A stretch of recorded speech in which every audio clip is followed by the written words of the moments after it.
Travis Makes Friends, George Kamel, take one. The persona that you've kind of developed seems to be like Millennial Dave. Yeah, Baby Dave. That's what they call me in the streets.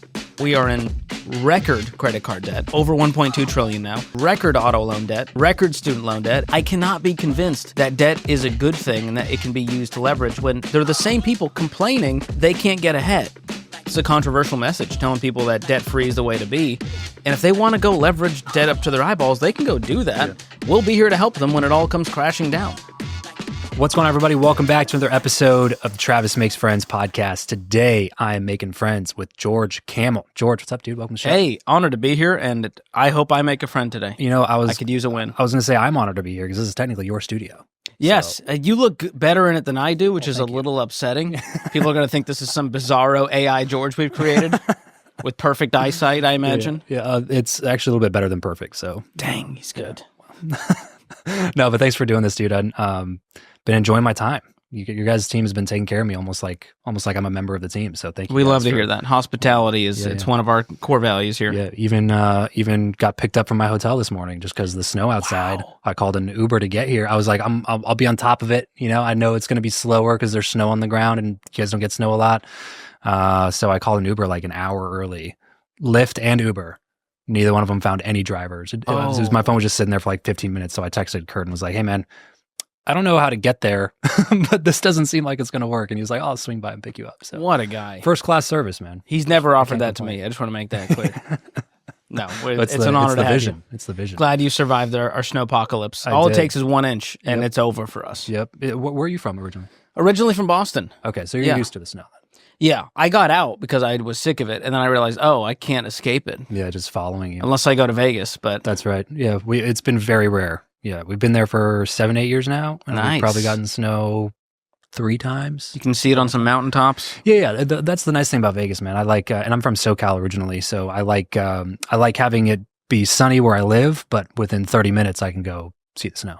So we drove to the snow last weekend with our kids. Best of both 30 worlds. Minutes outside of town. All right, I'll pitch to Dave, see if he'll do like a Vegas headquarters. Yeah. Go worldwide with it. Yeah, it should be an easy pitch, honestly. It's not like you guys have legs here. You should try pitching to Dave. He's a tough one to crack. I think Shark Tank's tough, man.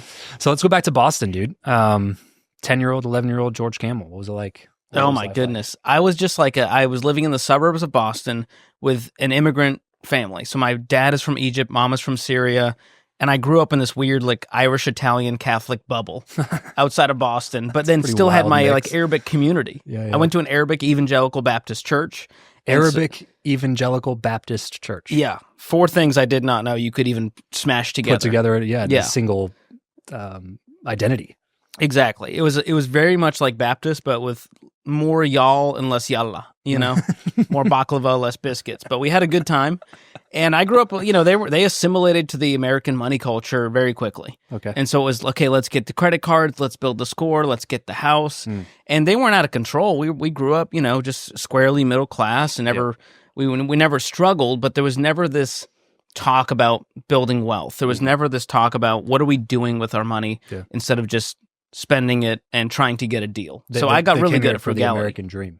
Exactly. Yeah. For the opportunity. And, one sibling gets into this college and all of a sudden we're all flocking to that area. And it's very, family sticks together. Sure. Especially when you get outside of the American culture. And so I grew up in this bubble. I grew up stateside here as a first generation, American and still speaking Arabic and trying to figure out what the heck I was doing with my life. Because I was a skateboard, pop punk, Blink-182 loving, nerd. 90s just trying to figure it out. How many siblings? One older brother. One older brother. How he's 38, so he's about 3.5 years older than me. Okay, so were you guys pretty close growing up? Yeah, I'd say so. When you get to that age, like where it's like a 3-4 year gap, they have like the older brother friends, and then you have the younger brother friends. You're not like vying for the same community. Yeah, in competition with each other. But we all got along. We're both pretty creative, pretty musical, and so that was you got to find some common ground. Sure. So he was the one that got into college that made you guys move?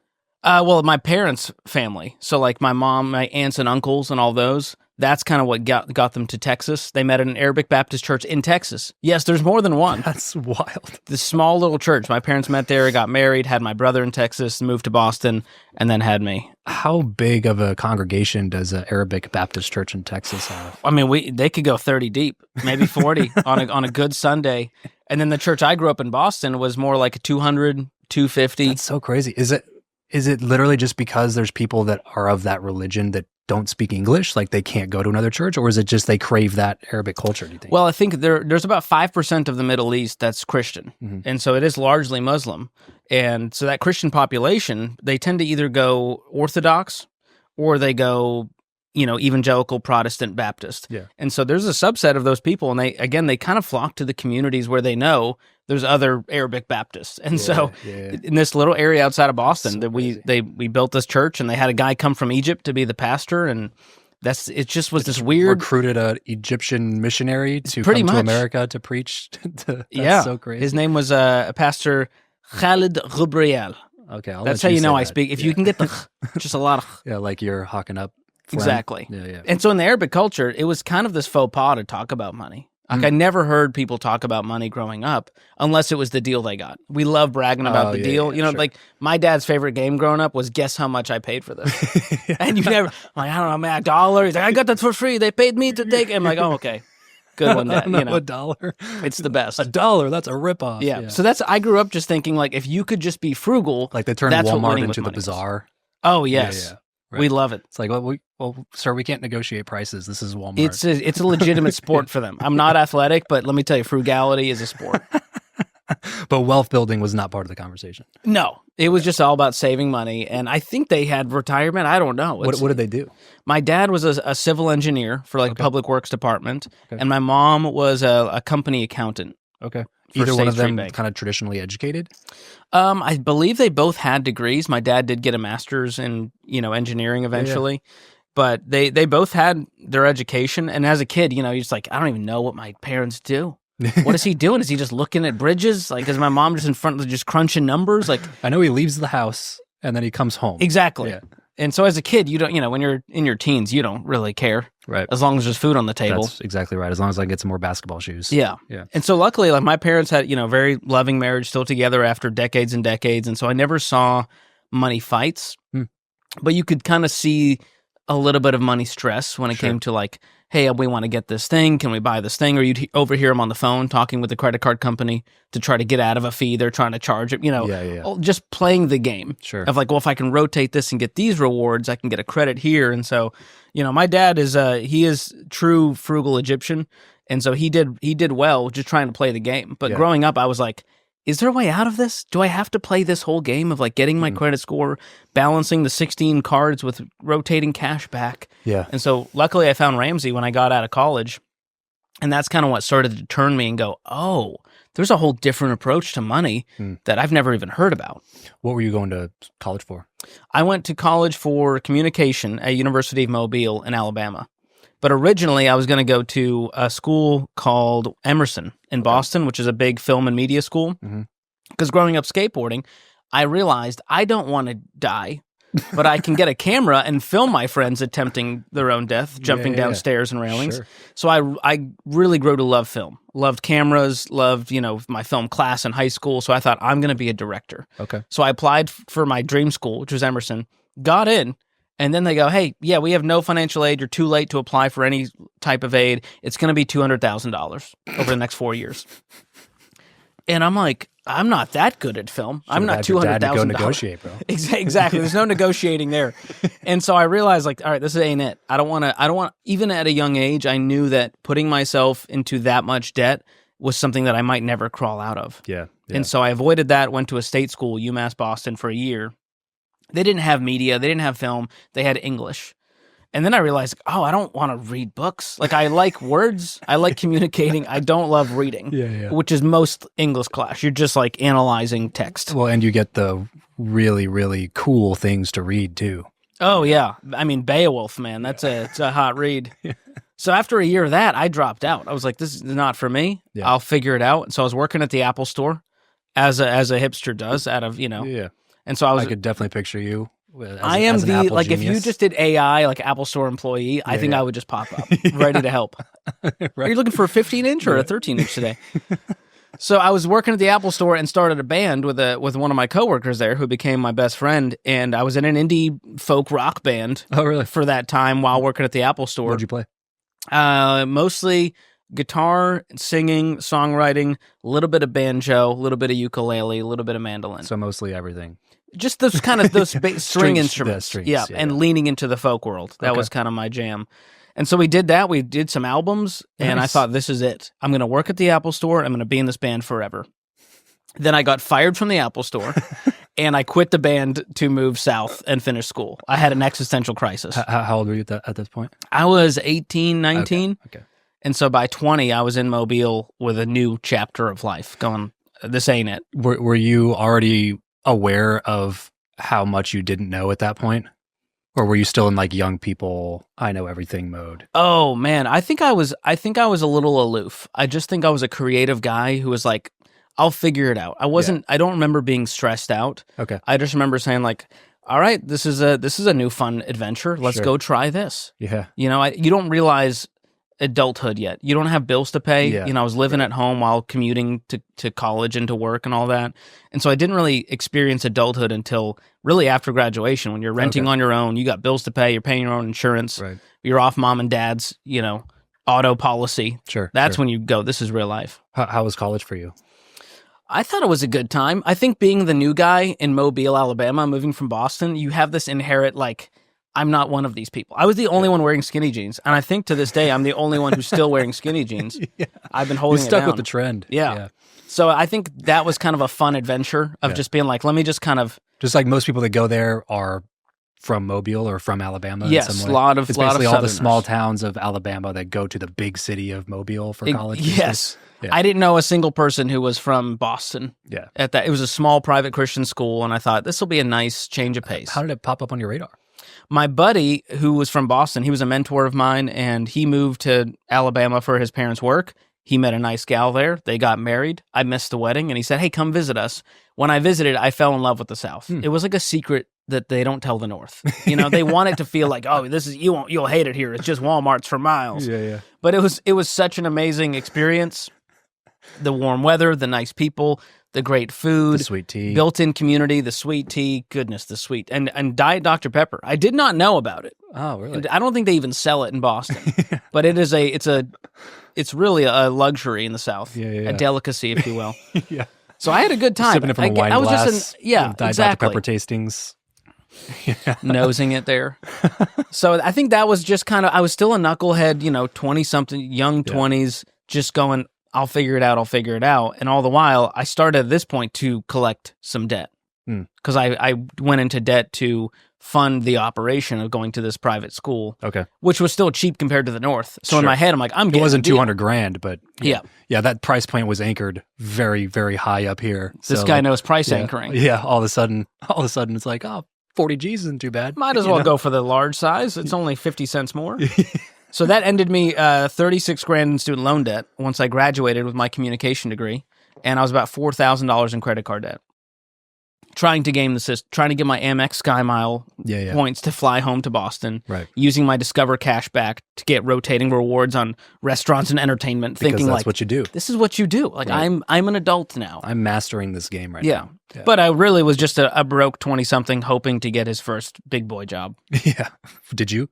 I did. Well, it was here technically. I started Okay. I got an internship here at Ramsey back in 2013. So you literally were fresh out of college wondering what you're going to do, came across Ramsey as a new way to manage finances, and then were like, how do I go be a part of that? Well, in Mobile, I had one job out of college, and it was part-time, working for like a telecom company doing marketing stuff. Okay. This guy, he was like, hey, you know how to use a camera and make a website? I was like, yeah, I'll figure it out. And so I did that for a while. And I got connected to one of the personalities here at the time, John Acuff, who I loved his writing. A lot of heart, a lot of humor. And so I got an opportunity to intern for him. And he was like, well, I mean, you already have a college degree. You can't be an intern legally, but let me get with HR and see what they can come up with. And so they ended up giving me a temp job doing social media work while being an intern for one of the personalities, which is ironic because now I am a personality. So it's come full circle. And so over the course of my 12 years here at Ramsey, I went from intern to email marketing coordinator to social media for personalities to everything social and email for one of our personality brands into a host and MC role into a personality role. Wow. If you had to go back to do one of the roles that you held before being a personality, what would it be? Oh, man. I will say I cranked out some email newsletters. Like I was a beast in Dreamweaver, and I was like, I would have like all these little tickets on my desk of all the emails I needed to send. And that was I don't know why, it feels like simpler times. Yeah. Yeah. Well, versus, I mean, it was. The responsibility now is, you're in the public spotlight. Yeah. And so there's just a heavier weight when you're carrying the torch for the company. Sure. Versus being the inside guy, helping all the different businesses we have reach their people with the message. So I do look back fondly at my time. Yeah. And the company was smaller. And so, we were probably 330 and now we're 1,000. Wow. So we've 3x'd. And in that time, things change. We're in a big fancy building now. Yeah. And so it feels like that was I'm hearkening back to a younger version of myself. Sure. So how old were you when you started working here then? I was 23. Wow. And I'm 35 now, about to be 36. Did you move here specifically for this, or did you come here first and then the job came second? Yeah, I moved here for the internship because everything's in-house. And so they said, hey, are you okay moving to Nashville? And I was like, well, I'm in Mobile, so the sky's the limit. Let's go to Nashville. Sounds like an upgrade to me. Yeah, I love music, but I did not come here for music. I was never like the best musician in town. Yeah. And so I had no illusions of doing music, but it was fun to still do gigs. I was still, I had a solo album from 2012. And so I'd go out and play coffee shops and random gigs around town. And it's still a great city for opportunity like that. Still a itch you feel yourself wanting to scratch? It is. I have an 18-month-old little girl now. And so and I have 2 French bulldogs. So the instruments are like tucked away because they will get destroyed. But anytime I can pull it out, it's kind of just like, oh, I remember this. This felt good. So I look forward to getting back into it. But it's pretty rare now. I get to do music. Yeah. Are there any other things that you feel like you're kind of doing that with? Like you're kind of fulfilling this thing outside of career? Oh, yeah. And the newest one for me is comedy. Oh, great. So you had Dr. John Deloney on. Mm-hmm. We got to do our first ever comedy gig together. Oh, like nice. Legitimate stand-up comedy at a comedy club. And we sold out 2 shows at the small little room they have. And it was just like, that was like kind of a special moment. Was that Zany's? Yes. Great. That's awesome, man. So that was a fun itch to scratch. We bit off more than we can chew with long sets, like 45-minute set for your first time. For being brand new. Pretty bold move, but we didn't bomb, That's good. Was it filled with people that they sold as comedy people, or was it filled with like your audience? I still don't know. I know there was a lot of John Deloney fans because they had T-shirts with his name on it and like his book ready to sign. No one had a George Kamel T-shirt on, I'll tell you that much. Well, I mean, that's a failure on your team's part. 100%. Get on the merch, guys. But that was a lot of fun. It was a good mix of friends, Ramsey coworkers, and then random comedy fans who may know of us from other places. That's awesome, man. That's on my list for the year. To get up once. Yeah, I think everyone should do it one time. Yeah, it's the thing. For me, it's like whatever I'm most fearful of is an indication that I should probably do it, and that's like one of those things. I feel like public speaking is something that I've just kind of done since I was like 12. I just have always been okay jumping up in front of people and doing stuff. But it's so much easier to be funny when people aren't expecting you to be funny. Yes. So like I'll do these business conferences or whatever and get some good laughs. Because it's so always dry. My favorite part. Exactly. If you even attempt comedy, they're like, thank you. Like somebody who's said a joke, they're eager to laugh at something. Yes. Whereas, it feels like so much more pressure to jump up there and people are like, all right, guy. Make me laugh every 1 minute. Right. I paid good money for this. Or I'm gone. Yeah. That's the scarier part with John and I rarely get nervous in front of people. Yeah. Both of us were kind of freaking out before we went on stage because it's a different pressure. Yeah. I can't rely on the 7 baby steps if things go south. Yeah. You know what I mean? I have to just make them laugh and crawl out of it. Right. What did you go in like packed with jokes, or did you go in with stories that you were going to try to find punchlines for? We called it stand up and stories because John is much more storyteller. Yeah. That's not a skill that I have developed quite yet. Okay. I'm more of a bits. I speak in tweets and parables, and so I like more comedy chunks, more traditional comedy style. And so that was a fun challenge in and of itself. Of how do you even craft this? I've written a book, and I don't know how to write a stand up set. And so I did a lot of researching, and then at the same time, you realize you can do all the research you want. You can know music theory, and you can suck at your instrument. You can be a terrible songwriter, even though you know all the notes to play. Yeah. So that's what I realized about comedy. I was studying how to structure a joke. Yeah. And then I realized, are you funny or not? Right. That's what matters. Right. Can you make it funny regardless? And are you willing to endure the pain of not being funny until you find out how to be funny? Yes. You know, that's really the question. Can you gracefully bomb and not let it crush you? And stay in the pocket through the duration of the bomb. Like, Yes. that's like one of the most terrifying things to me, is just to be like, well, those 2 jokes did not go over well, and I got 10 more minutes. So You still have to stand up let's there. do it. You Yeah. know? Versus a podcast, someone can just turn it off. You Right. got an hour and 10 at bat, and if 10 minutes are great, that's all people remember. Yep. Exactly. Not so with comedy. They'll go, that guy sucks at comedy. Yeah, exactly. Like, whatever that guy's coming back on, I will skip that part. Yes. I'll be in the bathroom. I'll be getting drinks at the That's bar. when you know it's going poorly. Yeah. When The everybody just bathroom line stands is up. just stacked. Yeah. They are like, get me out of here. But I think comedy for me growing up was like a defense mechanism. Yeah. Because I was just a small, awkward minority in the world that I was in. And so I think comedy was a way for me to kind of make friends, deflect the bullies, Sure. get through life, become more likable. And so I think I used it as a crutch early on in my life, Coping and I'm mechanism, learning to yeah. use it as a tool Mm. to where if I can break down walls, then teach you about money, I think I have a better chance of convincing you. Yeah. If you could sell out a stadium next week, 30,000 people, talk about what you always talk about, finance, what you speak about all the time, play a set, like play music. They're there because they're fans of your music, or they're there because they're fans of your comedy. Which of those Oh, three man. would you pick? I think selfishly, music is the easiest one to pull off because they could have heard the song a million times and they want to hear you play the hit. That's fair. With comedy, if a I different saw this pressure, joke in your right. Instagram yesterday, I never want to hear it again. Right. The punchline is over. So I'm a little bit jealous of the musicians because they get to have one song they wrote 20 years ago, and that's all anyone wants to hear, which is its own burden. Sure. Yeah, and creatively, finances, yeah. getting in front of 30,000 people and talking about finances, I think would be a harder sell to keep it entertaining, to convince them. You just have a bigger barrier there. Yeah. Versus music or comedy, I'm here to be entertained. Sure. You don't need to face my worldview on money in order for me to have a good time. Yeah. So selfishly, all three, if I could. I think we do all three. Like eat your vegetables, let's talk about money. All right, now let's have some fun. now let's have some fun, play some music. Yeah. So So if you can book that, I'm in. yeah. Well, that's what I do. I guess booking is the easy part, selling it out. Yeah, exactly. We can get a venue. We booked a gig. Yeah. With what you're doing with writing, speaking, podcasting, YouTube, is there a particular medium that you enjoy creating on? Ooh. I think YouTube is the most fun because the pressure is off. You're not live. Yeah. The editors are going to do their thing.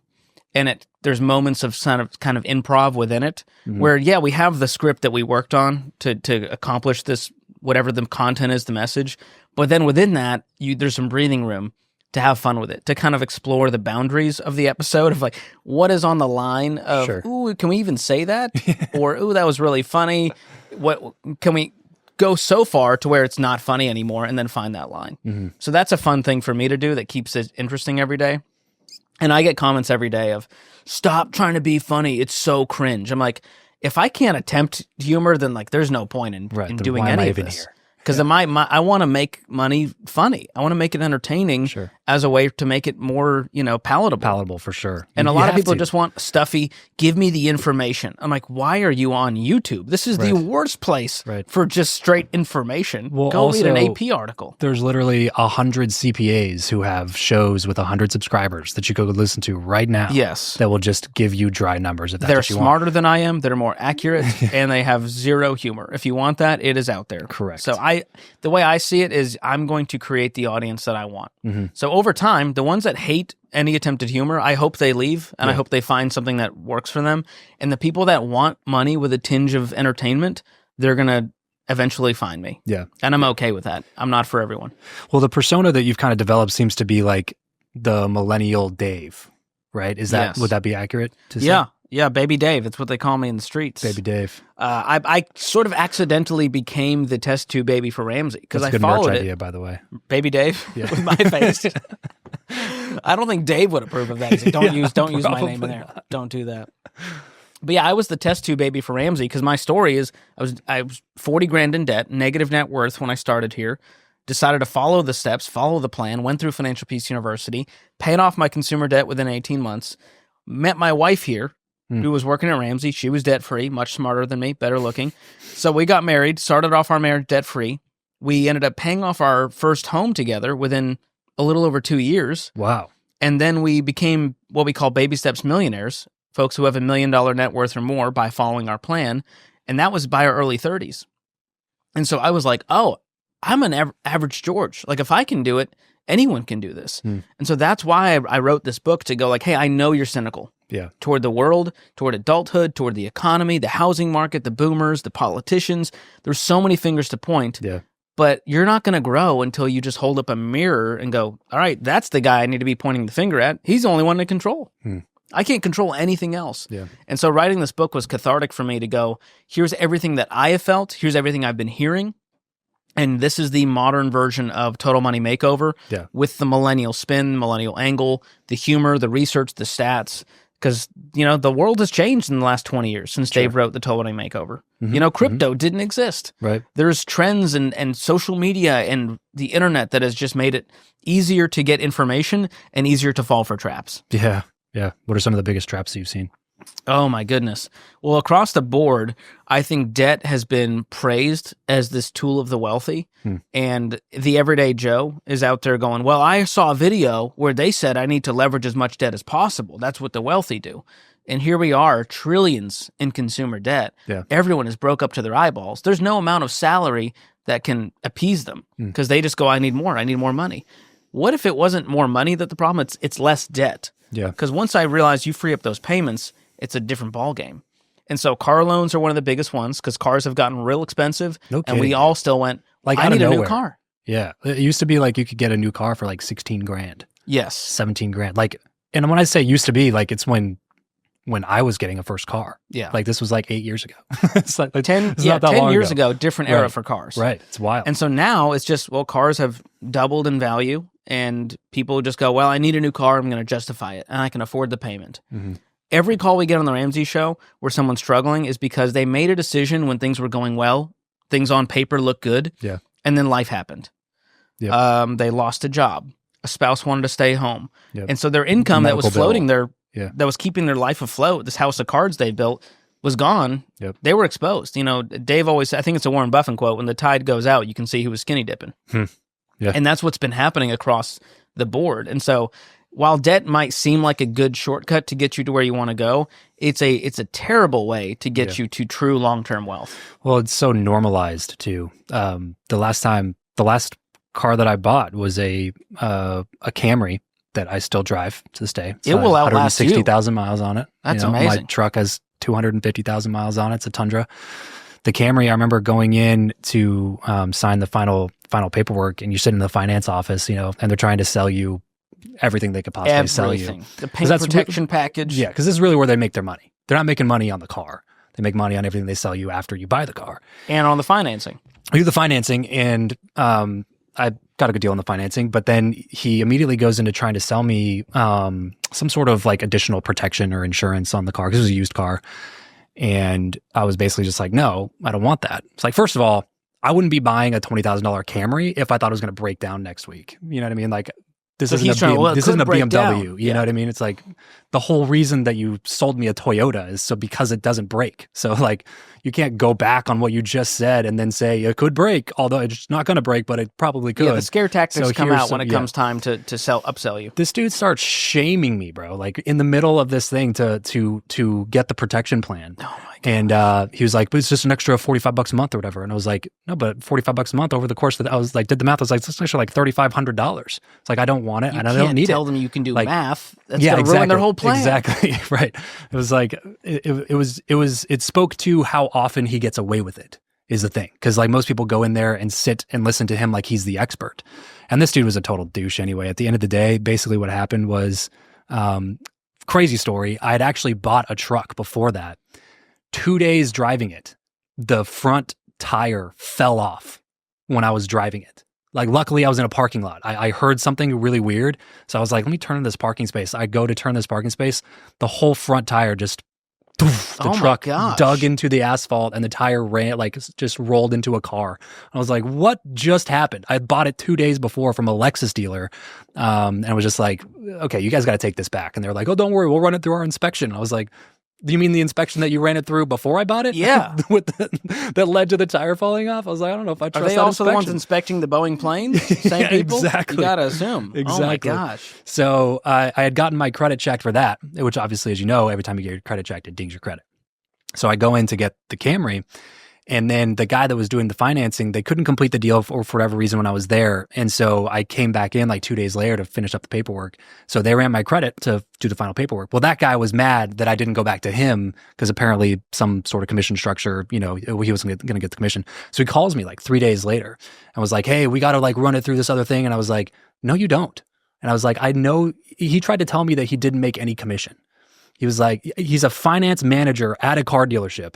And I come from door-to-door sales. So I'm very familiar with override structures and deal structures and sales in general, the whole industry.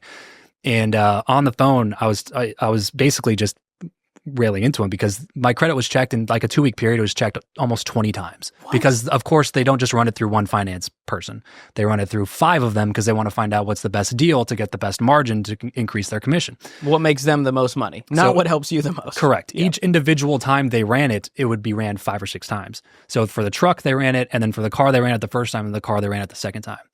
So then by the time they were done, my credit dropped from like 780 to 600, 620 just from checking my credit score. Which so tells you how much a scam the credit score is. Yeah, exactly.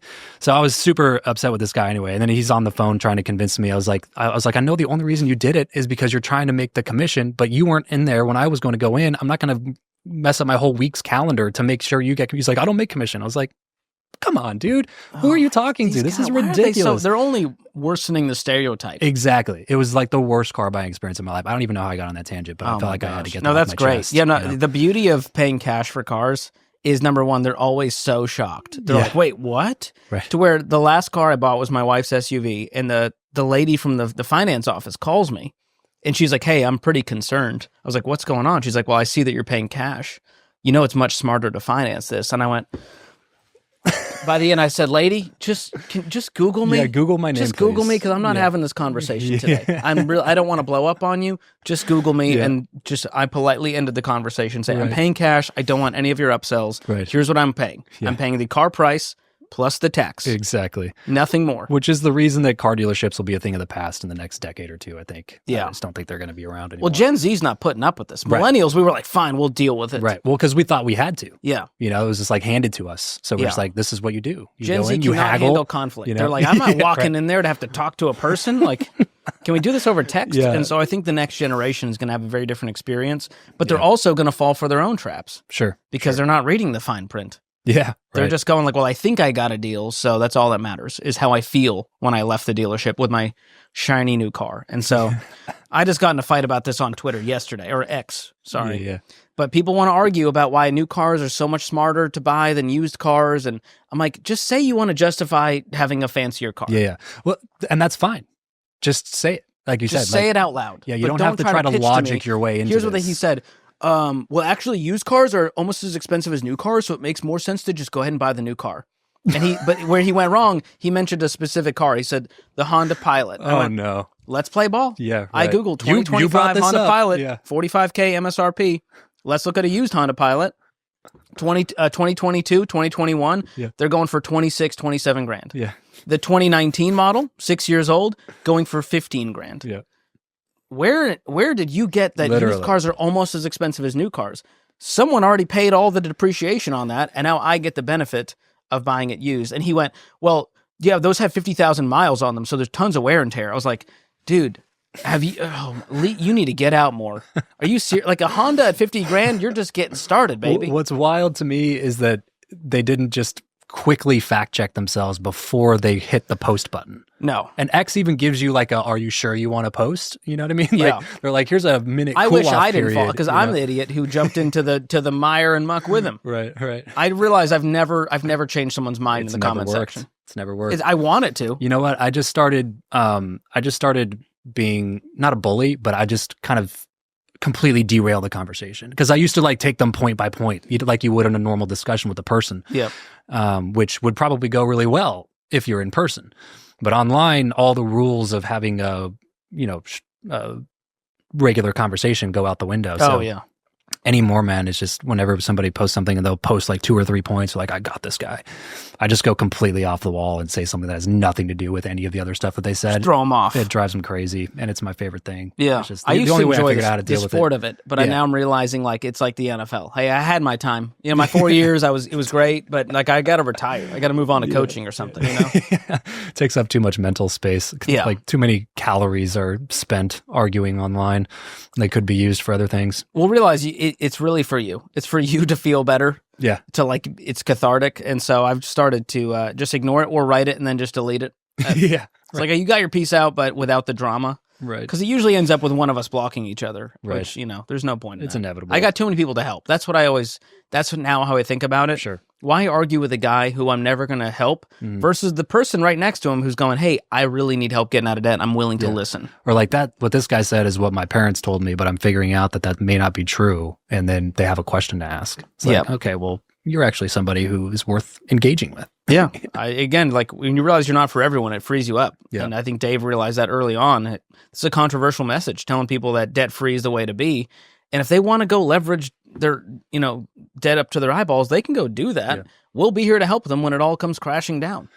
So in your perspective, is there any good debt? Is there such a thing as good debt? I think a 15-year mortgage would be our one caveat.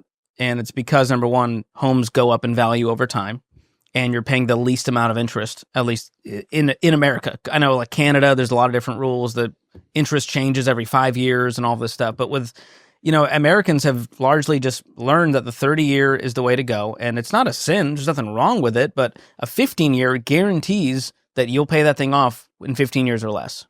And in our millionaire study we studied over 10,000 of them.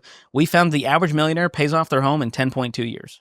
They don't hang on to it for 30 years. They don't then get a HELOC. They don't get a second mortgage and do some fancy gyration through a whole life policy. They just simply pay it off and be done with it. Even if it's low interest, because that's been the new thing is, wow, this guy's an idiot telling people to pay off their mortgage when it's 2.5% or 3%. And I go, listen, I got a lot of life to live in between. If I can pay off the mortgage now and free up that payment to invest, to give, to spend, I'm going to have a better life. And I'm not worried about the spread I could have made by investing that into the market or whatever. It's just too many brain calories for me to burn. I want to live a peaceful life. I see. Yeah, that makes sense. You're gonna hate me for this one, but I've multiple times in my business career used credit cards to like fund a new venture as I like move into something new. And I've never paid a dime in interest, to be clear, but I have leveraged them at multiple times in my life.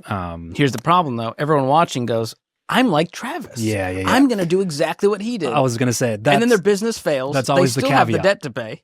I was just on a show recently. I told them that I was like, I don't tell people to do what I did because first of all, you have to remain very disciplined. It's like when I open up that credit card, I don't go buy a TV and I don't go, because like when the balance goes up, it's easy to justify this tiny expense. It's like, well, I can buy this $300 dinner because there's already 12 grand on the card. You know what I mean? So it just doesn't feel like real money. Yeah, and it's a write-off. I got to go get a G-Wagon. My tax accountant Plus said the it's a great points, write-off. it's 5 times on restaurants. So Exactly. Yeah. And then they tell me, no, I don't spend any differently than if it was a debit card. Yeah. Really. In fact, the creator of YNAB, which is another budgeting app, he did a thing where he got rid of their credit cards for a whole year, and he found that there was an 18% gain by using their debit card. Wow. So you gave yourself an 18% raise by using your own money because psychologically, and this guy's a giant nerd, and even he spent differently using his own money. Yeah. And so I cover all that in the credit card chapter of the book, and I even hit the exact thing you just said. I never pay a dime in interest. What's wrong with it? Yeah. And I go into the research, the stats, the studies that show that we spend more by using someone else's money and paying it back later. And so I'm just a guy who's admitting that I'm human. And I'm not perfect. I don't have perfect discipline. I'm not Jocko Willink, right? I'm not waking up at 4 a.m. to do my squats. And so I think everyone thinks they're more disciplined than they are. And I just think having safeguards in place that help you make better decisions is a better way to live. And that's why I don't own a credit card. Yeah. Well, and to be fair, I think for the broader population, if you're going to give generic advice, you should give it generically, meaning like you should speak to what most people are going to do, which is why there's layers of stats and there's research and there's studies. Yep. You know, if you're going to put a plan together, it might as well be something based in evidence and steeped in research and something that can be repeatable and duplicatable, rather than like shooting for the one-off example. Yes. It's like that. Well, it's like, could that happen? Yeah. But will it happen? Odds are probably not. Yeah. You know, and I like, there's a piece of this where ignorance was bliss until you look at the actual stats and you go, we are in record credit card debt. Yeah. Over 1.2 trillion now. We're in record auto loan debt, over 1.6 million. We're in record student loan debt. And so when you look at all these different areas, I cannot be convinced that debt is a good thing and that it can be used to leverage when they're the same people complaining that they can't get ahead. Yeah. And I'm going, have you looked in the mirror and going, if you could pay off this debt aggressively, which is the Ramsey plan, the debt snowball method, smallest to largest balance, most people do it within 18 to 24 months. So think about all the debt payments you have in your life, all the consumer debt. If you could eliminate that and have that back in your life, you'd give yourself a raise and be able to live the life you want and buy the house and do all of these things. Yeah. And with much more peace. The one question that I have for you is, where does this play into a scarcity versus abundance mindset? If you're constantly focused on the money that you don't have, if you're constantly focused on cutting expenses and not spending and not buying the things that you want and, you know, et cetera, play that out to infinity. Does that not hinder your mindset when it comes to creating more abundance in your life later on? I think, you know, there's a difference between a scarcity abundance mindset and then the reality of actually having scarcity with your money. And I think there's a lot of people who they have an abundance mindset, but they're unwilling to change any behaviors to get there. It's just a sort of like, I'm going to manifest more money in my life and good things will just happen to me. Like, you can have all the affirmations you want, but until you live on less than you make and you get on a budget and you actually cut up the cards and stop going further into debt, you're never going to have actual abundance. And so I think we need to move away from just this mentality and go to, what does abundance really mean in the reality of your finances? It means having margin. Yeah. The gap between your income and your expenses. And you simply can't do that when you're riddled with debt. You can't do that when you're living a lifestyle that you really can't afford. So I think we need to attack the reality, and then the mentality changes with that. If you go, I believe it's possible for me to become debt-free, I believe it's possible for me to build wealth, that belief really matters. We found 97% of the millionaires in our study believe they control their financial destiny. That's pretty shocking compared to, I think it was like in the 60% area for the average person. And so there is a belief, but then with that belief comes action. Yeah. You can't just believe it. You've got to be about it. And I think that's the big difference with those that win and those that stay stuck. And the action makes the belief stronger. Exactly. Like when you see that first card or whatever it is in the debt snowball get paid off, it's like you took something that you previously thought was like not possible, and then you made it possible. And it gives you that momentum to be able to go, well, let's see what happens if we keep doing this. You know? Exactly. That's why the debt snowball is more powerful. And, Harvard Business Review came out with a piece on this, Time Magazine. They said, Dave Ramsey was right. The debt snowball method is the best way to pay off debt. Really? And these are a bunch of nerds who can do math, who go, well, the Avalanche method makes more sense on paper. But again, we're human. Yeah. What's the Avalanche method? That's just paying the highest interest first instead of the smallest balance first. Okay. Highest interest first, it may take a long time to get through that first debt to free up that one payment. Sure. Whereas the snowball method says smallest balance first, we're going to knock it out quick, free up a payment. Now take that payment, apply it to the next debt and the next debt. Yeah. And that's what builds momentum, is what helps you see progress. Yeah. And that's what we found is most important with accomplishing any goal. If you don't see progress on the scale in your finances, you're going to give up. Yeah, I love the correlation between money and health, because it's kind of the same thing. It's like if you don't take stock of the calories in and calories out every day, you're probably just going to keep gaining weight or losing weight, whatever your goal is, Calorie deficit.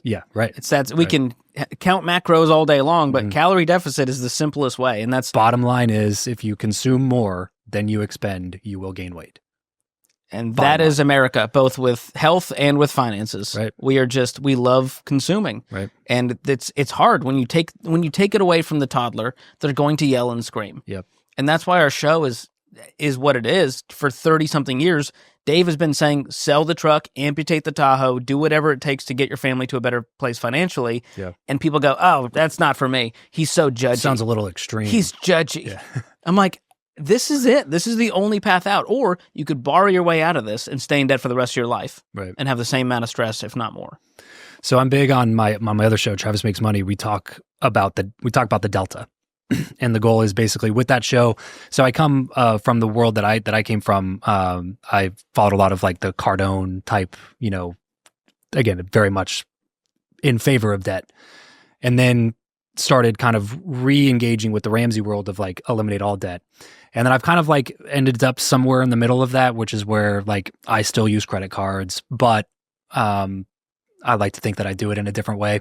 You probably disagree with that, but I still don't pay interest on them, and we have specific rules that we use for them. But anyway, the point of the show, though, the point of that show is basically to say, like, look, you can't, like, if you want to live a good life now while also saving for retirement, at some point, especially in the economic environment that we're in now, you have to turn your attention from not just cutting expenses and saying no to everything, and start figuring out how you can increase your income from $65,000 a year to $140,000 a year, and then remain disciplined at the $65,000 a year level to create a delta that's so much greater than what your current delta is, where that $300 a month that you're paying down on your debt can become $5,000 a month that you're paying down on your debt. Where do you land in that space? Like how actionable is that for most people, do you think? Very. I have a whole chapter in the book called Margin is Breathing Room, which basically gets you to the point where I go through the formula for margin, which is spend less, make more. Mm-hmm. Those are the two levers. Yep. So you, again, like you said, you can cut all the things you want and get your expenses down to $2,500 a month. But if your income is still sitting at $3,000, you're going to have a hard time building wealth and accomplishing all of your other goals and buying a house. So you need to find out how to do both. Yeah. Yes, both things are important. And so a lot of calls on the Ramsey show, they go, hey, I've been trying to get this budget dialed in and cut our expenses. And I go, okay, what are you making? And they tell me, and I go, you got an income problem. And so some people have an expenses problem. They are making six figures. They're doing great, making $200,000, and they're up to their eyeballs in debt. Yeah. That's not an income problem. That's a spending problem, behavior problem. With the income side, that's a hard one because that might mean a career change. That might mean an extra job in the short term. That might mean a spouse can't stay home and they can't accomplish this dream because the math just doesn't allow it. Right. So those two levers are really important, of spend less and make more. And a lot of the times, people often think it's to make more, but when I talk to people, they're making good money. Yeah. They're just not putting it to use, and they're not spending less than they make. So that's that lifestyle creep you talked about. When you go from making $70,000 to $100,000, you can't increase your lifestyle to $100,000 lifestyle. Yep. You can, but it's going to hinder your financial goals. Right. You'll just be able to keep up barely. And then what happens is you have an income issue because you lost a job, there was a layoff, you want to switch career paths to something you love, but it's a pay cut in the short term. That creates issues because the lender doesn't care. Right. You still have to make that payment every single month. And so people get starry-eyed when it comes to affording debt to justify their purchases and all the things in their life. Even student loans falls into this, and they never think about the what ifs. Yeah, right. And the fact that life is always going to cost you more than you think it's going to cost you. Something's going to hit. Something, a medical bill, you need new tires, your car breaks down, the lights got to be fixed. There's always something that you're going to have to pay for. Schooling for the kids, kids are a whole new thing, a whole new spending category, Oh, yeah. Investing, I'll say investing because you should probably invest into your child's future. Yeah, but the thing is no one has the margin. Yeah. I mean, people get mad at me. I do these posts where I'm like, if you just invest $700 a month into, a mutual fund or index fund. $7 a month, Who George? has $700? I'm like, what's your car payment again? $500? Okay, what's your minimum credit card payment? Okay, $200. All right, I think we just found $700 right there. Right. And so it's hard for people because they don't see the exchange they're making, the opportunity cost of, I would rather have this car that's going down in value rather than putting that same amount of money into an investment account that will grow exponentially. Right. But they don't see it, and they're angry. They're so cynical toward the state of the world today, the fact they'll never get ahead. And I'm telling you, if you just buck the system entirely and go, just for 3 years, let me try this Ramsey thing. Yeah. Let me get out of debt and get an emergency fund. And if my life is in a far worse place, the lender will always have a new line of credit ready for me. No kidding. They'll be mailing you stuff. Oh, they'll be so pumped. Yeah, right. Yeah, the lenders know not to send me any mail anymore. They know. They go, avoid that guy's house. He doesn't like us too much. Yeah, well, it's the realization the responsibility is on you and that nobody else is going to come save you. It's Exactly. not the new president. It's not the economic environment. None of those things are going to have as direct of an impact on you as you are. And in a lot of ways, I understand why people feel jaded. It is mind-blowing that there is not even the base level of financial education in our schooling and education system. It blows my mind. To this day, it blows my mind. Like there's people who have $20,000 in credit card debt that don't even understand what their APR means. Or they think that holding credit card debt and having a balance is helping them somehow. Yeah, They were build their taught that credit or actually something. builds your credit. Right. And I'm going, this is insane. And so we've been trying to rail against that with our Ramsey education team. We have a curriculum now that's, I think, in like 48% of high schools. Wow. So we're trying. We are out there doing this thing. And, I'm a part of the curriculum. Many of our Ramsey personalities are in there. And we're going against the grain, teaching these kids like, hey, you got to budget. You got to save up and pay cash for the car. You got to avoid student loan debt. Yeah. Because they're about to get marketed to so heavily as soon as they hit 18. It's scary how much they're marketed. Even kids are getting marketed to. I was going to say, when they're 16, picking out of college, they're getting marketed to. That's right. Yeah. And even credit card offers now. A guy that works here said, hey, my daughter just got this in the mail. His teenage daughter is getting mail offers for credit cards. Dang. And so it's just scary how heavily they're being marketed to. And so and as a parent, it's on you to kind of play defense there and go, they're not going to come after my kid. I'm going to teach them so that when they get that offer in the mail, they're going to laugh and just burn it and go, haha, not getting me. Good luck. Well, there's a reason all the credit card companies have massive buildings in Manhattan. You know, They're sponsoring the Taylor Swift tour. You can't afford tickets to the Taylor Swift tour. Capital One is winning. I don't care what you say. I don't care about their Venture X Platinum and you get the lounge access and it's only this much a year, but you get an Uber credit. It's exhausting how the games we play mentally to justify our spending, to justify our bad decisions. Yeah, and justify just how much we're entwined into this debt culture. Right. It's insane. I go, well, like, how are you going to pay for your flight when I get it for free? I go, I just budget, save up, do my research, and find the best deal. Yeah. You're out here beholden to your airline points to use your one airline that's blacked out the one date you want to travel. Yeah. Right. It's insane. What a crazy game to play. Where would you start if you were somebody listening to this? They're making $50,000 a year. They're jaded. They're just kind of like, I'm in debt. I feel like I make pretty good decisions. I feel like I'm pretty financially frugal, but there's too much month at the end of the money still. How do I go make some more cash? What would you start doing? Number one, I'd say good for you for getting to that point. Most people never get there, or they get there when they're in their 40s, 50s, and they realize, oh, I'm willing to admit that there's a problem here and that I'm part of the solution.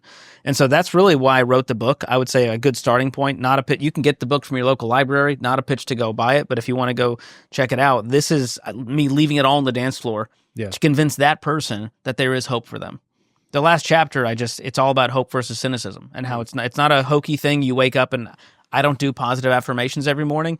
I just go, there is hope because I'm willing to do the work every single day, to stay out of debt, to do the budget, to invest consistently, regardless of all the real things that are happening. And so that's where I actually address the reality of it is harder to buy a house than it was for your parents, regardless of what they say about interest rates back in their day. The math is the math. It 12% interest on a $60,000 home is still more affordable than 7% interest on a $700,000 home. Exactly. And your income in general has not outpaced all of that. Right. And so there's a real problem there, but I'm like, well, you can affect your income. You can affect how you spend. You can affect the levels of debt you take on. Right. You can affect your finances by doing a budget and sticking to it. So there's a lot of things that are in their control, and that's what I focus on in the book. I address all the things you can't control. I go, yes, that was cathartic. We got it out of our system. Exactly. Now let's move on with a plan if you actually want to get somewhere. If you just want to vent, let's all vent and have a good time. Right. But don't tell me there's no way out I just showed you. Like, to say that it's not fair, it's like, okay, yeah, you're right. It's not fair. Okay, so now what? Like, so are we just going to talk about how unfair it is for the rest of our lives and just that there's nothing to do about it because it's unfair? Well, the minimum wage, don't work a minimum wage job if you don't want to. Life does not owe you your dream life. Exactly. You know what I mean? Well, I live in New York City, so this guy doesn't understand. And no one forced you to live in New York City. Right. I moved multiple times across the country, and I don't know that I'd have a home if I was living in Boston. It's a more expensive place to live, and so you've got to do whatever you're willing to do in order to hit your goal. And my friend Sahil Bloom says it this way: there is a price to entry, and you got to figure out what is that price. Am I willing to pay the price, and am I willing to forego anything that's in the way? Yeah. in order to pay that price. What's this? What am I going to have to give up? Exactly. In order to be able to have that. And most people, if they're going to be honest with themselves, go, "Yeah, I'm not willing to give up my lifestyle. Yeah. I like my life too much on the surface to deal with what's going on underneath." Yeah. Yeah. But when you can finally admit I'm willing to deal with it, that's when I'm like, let's go, game on. Yeah. Something's got to change. It's like you got to change your attitude about the situation and just accept the situation as it is, because you don't want to change anything else. Like, well, at least you got to change your attitude then. If you're not willing to make any other changes, then that is the only thing that has to change, or else you're just confined to a life of misery and being a victim, which sounds like a terrible existence. Yeah. Or you got to change your environment. You got to change literally the place that you live, change the friends that you're hanging out with, change something about the environment that's creating you to be the person that you're going to be. Like, something's got to change. Yes. If you are unsatisfied with where you are now, and you have a picture of where you want to be, and the picture of where you want to be is completely different than where you are now, by definition, you have to do different things to get that different thing to happen. It's not going to happen just by doing the same stuff. That's wisdom right there. Well, listen, dude, I appreciate you coming on the show. Where can people go to consume more George Kamel content? Absolutely. Well, hey, if you're a fan of this show and podcasts and YouTube, I have my own YouTube channel where we launch episodes every other day. So 3 times a week, we have episodes all about personal finance. And again, I try to make it entertaining. I'm covering what's happening with the trends. I'm covering the basics of personal finance, some more advanced stuff as well. And you can check that out. I'm also on the Ramsey Show a few times a week. So definitely listen to that. It's a call-in show. So if anyone here has financial questions, give us a call on the Ramsey Show. And then down the hall, I have a even more lighthearted podcast I do with my friend Rachel Cruz that is called Smart Money Happy Hour, where we have a cocktail or a mocktail and we talk about culture and trends and money in a way where you sort of accidentally learn about money while laughing along the way. Love it, dude. Love it. And then, of course, the book as well. So you can go to georgekamel.com, that's Camel with a K, and check out all of the shows and resources and books and all that stuff. I want to get you going, dude. I got to ask you, though, a little bit about this, because the show's called Travis Makes Friends. It's kind of the fight against the loneliness epidemic. I know the culture here at Ramsey is I mean, it's super unique. And it probably is strange for you because you've literally grown up here in your career. Like, you started here and you're still here. But this does not happen for most people, and they don't walk away with work friends and things like that. What's your best advice for somebody who's experiencing loneliness and trying to make more friends as an adult? One thing that's really been beneficial for me, and a lot of my friends work here. You know, I live and breathe this place, and I have some friends outside of here, but the ones that I interface with the most are the ones that I'm going to end up hanging out with. And so one thing my friend does for me is he will pre-schedule hangs on the calendar a year in advance. And I'm like, that is a baller move. Yeah. Because number one, it guarantees you're going to see that person, because left up to our own devices to remember to text each other and schedule a time, it's not going to happen. And so I think if you really want to be intentional about hanging out with certain people, say, hey, do you mind if we just schedule a quarterly hang? Let's get the dates going right now, or a monthly hang, whatever's right for you. Yeah. And that guarantees it is on the calendar, because I live and die by my calendar. My family does. And so once it's on the calendar, it's going to happen. Yeah. And if it's just in your brain or relies on you to send the text and be the good friend, it's not going to happen. I tell people that too on the show a lot, is that don't feel like you're scheduling too far out, because you kind of feel weird to be like, hey, you want to hang out next year? 6 months from now. You know what I mean? But it's also like, that date is going to come, you know, barring any sort of natural disasters or something like that. You know, everybody's probably going to be around, you know, like that eventually is going to come and go. And so if you put a trip to Cabo on the calendar for a week in 2 years from now with some of your closest friends, it's like, it seems like that's never going to come right now, but 2 years will go by like that, and then you'll be wondering why you didn't put that on the calendar, and then you're all going to be too busy to make it work if you do it 3 months from now. So put it on the calendar where nothing's on the calendar, which guarantee you nothing's on the calendar for 2 years from now. You're golden. And then I do love an impromptu hang. And so letting some breathing room happen for the, improvised hang is always fun. And then I found shared interests is huge. And so I'm a part of a bourbon group. Great. That's really fun. We meet once a month, and it's a great time. I really go because it's a guaranteed hang time with guys that I respect. Yeah, yeah. And so we Over found a a mutual common interest. shared thing that we all enjoy to center it around. And maybe for you, that's, pickleball or Dungeons and Dragons, whatever it is. Right. Find your thing, find the people who are into that thing, and it's so much easier to make friends without trying hard. Sure. Yeah, yeah. You gotta just get around people who have similar interests, similar values, and then the magic of friendship does its work. It sounds so weird and lame to say that, but it's just true. It's just true. Like when you vibe with certain people and create a real genuine friendship, it's just something that kind of magically happens, but it's not engineered, but you kind of have to engineer the beginning part in order to be able to end up with the ending part, you know? And life hack, just start a podcast called Travis Makes Friends and you'll have built-in friendships. That's what I did. That's a life hack. That's a life hack right there. Thanks for doing this, man. I appreciate you. GeorgeKamel.com. That's Kamel with a K, Kamel. Go pick up a copy of George's book or the audio version as well on Audible if you're an audio person. And then, he's got unlimited shows on the Ramsey Network that you can go check out. And I know you will enjoy some of the stuff that he's putting out there if you like my show. So, George, thanks so much for doing this. Everybody else, listen, tune in. Remember, leave every relationship better than you found it. Catch you in the next episode. Peace.